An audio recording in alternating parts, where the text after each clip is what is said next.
Puluhan orang tua rela mengantri di hari Minggu pagi. Antrian ini untuk mengurus akte kelahiran anak dan kartu identitas anak. Meski baru dibuka pada pukul 8 pagi, namun para orang tua ini sudah mengantri dari pukul 7 pagi di lokasi pembukaan loket pengurusan akte kelahiran anak dan juga kartu identitas anak yang dibuka di hari libur oleh Dinas Kependudukan dan Catatan Sipil Kota Makassar.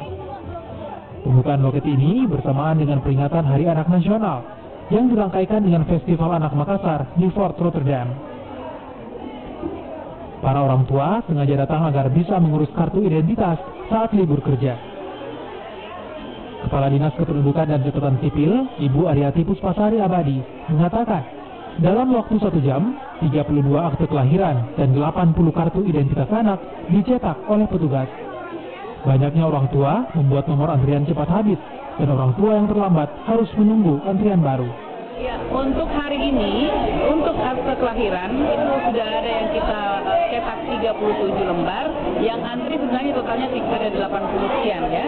Kemudian untuk kartu identitas anak, yang sudah tercetak itu ada 60 eksemplar, kami sementara akan mencetak lagi mungkin kurang lebih 100. Umumnya para orang tua mengaku semangat dalam mengurus kartu identitas anak untuk mempermudah pengurusan berbagai berkas anak. Rustam, Kompas TV Makassar, Sulawesi Selatan.